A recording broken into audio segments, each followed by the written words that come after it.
సంగారెడ్డి జిల్లా గడ్డపోతారంలోని పరిశ్రమలో అగ్ని ప్రమాదం సంభవించింది. రసాయన పరిశ్రమలో భారీగా మంటలు ఎగిసిపడుతున్నాయి. మరిన్ని వివరాలు మా ప్రతినిధి రామకృష్ణ అడిగి తెలుసుకుందాం. రామకృష్ణ, అగ్ని ప్రమాదం ఏ పరిశ్రమలో జరిగింది? మంటలు అదుపులోకి వచ్చాయా?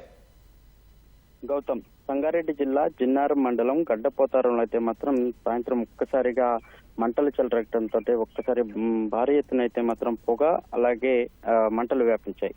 అయితే మహాలక్ష్మి న్యూట్రాన్స్ కెమికల్స్ అనే ఒక ఫ్యాక్టరీలో మాత్రం ఈ ప్రమాదం జరిగినట్లు ప్రాథమికంగా అంచనా వేస్తా ఉన్నారు. అయితే ఇదంతా కూడా కెమికల్స్, ఏదైతే తయారైన కెమికల్స్ నిల్వ ఉంటాయని కూడా చెప్తా ఉన్నారు. మొత్తం 10 మంది దీంట్లో పనిచేస్తారని యాజమాన్యం పేర్కొంటుంది. ఇప్పటికైతే మాత్రం వాళ్ళందరూ కూడా సురక్షితంగానే ఉన్నారు.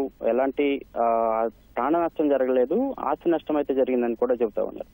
అయితే ఈ సాయంత్రం ఏదైతే ఉందో ఒకసారిగా భారీ ఎత్తున దట్టమైన పొగలు, అంటే విపరీతంగా దాదాపు 8 కిలోమీటర్ల వరకు కూడా ఎవరిని దగ్గరికి వెళ్ళనీయకుండా అంత తీవ్రతమైన మంటలు, పొగ దట్టంగా వ్యాపించి ఈ ప్రమాదం జరిగిందని చెప్పుకోవాలి.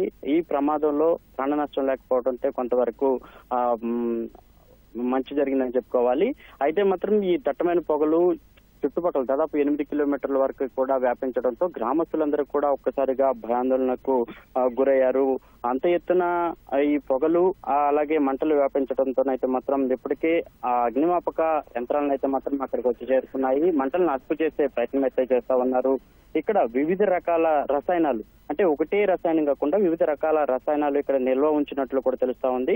అయితే ఈ ఒక్కొక్క బాటిల్ ఏదైతే రసాయన ట్యాంకులు ఉన్నాయో వాటిని మంటలు అంటుకున్నప్పుడు ఒక్క రసాయనం అయితే మాత్రం భారీ ఎత్తున మంటలు చెలరేగటం, అలాగే మరో రసాయనానికి అంటుకున్నప్పుడు పొగలు దట్టంగా వ్యాపించడం, అంటే వివిధ రకాలుగా ఉండటం వలన ఈ తీవ్రత ఎక్కువగా ఉందని కూడా అక్కడ స్థానికంగా ఉన్నటువంటి కంపెనీలు పనిచేసే వాళ్ళు అయితే చెప్తా ఉన్నారు.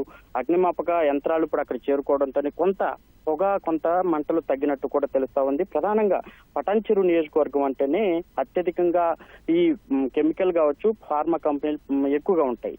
తరచుగా ఈ ప్రమాదాలు ఎక్కువగా ఈ రసాయన కంపెనీలు ఏవైతే వాటిలో జరుగుతుంటాయి. అంటే అధికారులు నిర్లక్ష్యమా, లేకపోతే తరచు ఇప్పుడు ఎండాకాలం వచ్చింది, ఎండలు వేడి ఎక్కువగా ఉన్నాయి.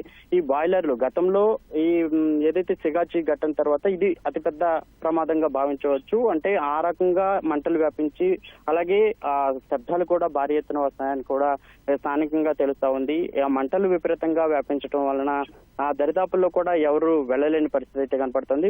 కానీ ఈ యాజమాన్యం అయితే మాత్రం ప్రాణ నష్టం లేదని చెప్తా ఉంది. అయితే అధికారులు మాత్రం ఈ సమ్మర్ ఏదైతే వేసవి సమయంలోనే ముందుగానే ప్రతి కంపెనీ కూడా చెక్ చేస్తే ఇలాంటి ప్రమాదాలు తగ్గే అవకాశం ఎక్కువగా కనపడతా ఉంది. వేసవి కావడంతోనే నిబంధనలు పాటిస్తున్నారా లేదా, లేకపోతే పాడైన యంత్రాలు ఉన్నాయా, లేకపోతే ఈ యంత్రాలు మరమ్మతులు గురయ్యా, వీటన్నిటిని పరిగణలోకి తీసుకుని అయితే మాత్రం పరిశీలించినట్లయితే ఈ ప్రమాదాలు జరగకుండా కఠినమైన ఏదైతే నిర్ణయాలు ఉంటాయో అధికారులు తీసుకోవాల్సిన అవసరమైతే ఉంది. ఎలాంటి ప్రమాదాలు జరిగినప్పుడు భారీ ఎత్తున ఆస్తి, ప్రాణ నష్టం జరుగుతా ఉంది. అలాంటి చక్కటి ఉదాహరణగా ఏదైతే ఈ సిగాచి ఘటన ఉందో అది ఒక గుణపాఠంగా నేర్చుకోవాల్సిన అధికారులు ఎలాంటి ప్రమాదాలు జరుగుతున్నా కానీ మిన్నకుండా ఉండటం అనేది కొంత ఆందోళనకు గురి చేస్తున్నా ఉంటుంది. అదేవిధంగా ఈ పరిశ్రమల్లో ప్రమాదాలు జరుగుతున్న సందర్భంలో ఆ అధికారుల నుంచి వచ్చిన వర్షన్ అయితే మాత్రం పని ఒత్తిడి కావచ్చు, ఆర్డర్లు అయితే ఉన్నాయో అవి 4-5 రోజుల్లోనే ఎక్కువ మొత్తంలో ఆర్డర్ ఇవ్వాలి అనే క్రమంలో అయితే మాత్రం ఈ ఒక్కసారిగా పనులు జరగడం వలన ఈ ప్రమాదాలు జరుగుతున్నట్లు కూడా గతంలో జరిగిన ప్రమాదాలు జరిగినప్పుడు చెబుతున్న పరిస్థితి.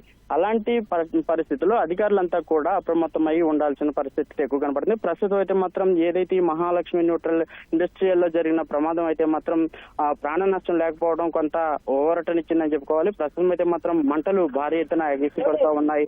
ఆ పరిసర ప్రాంతంలో అటు గడ్డప్రతారం, అది జిన్నారం, ఆ చుట్టుపక్కల ఉన్న గ్రామస్తులు అయితే మాత్రం తీవ్ర భయాందోళనకు గురయ్యారు.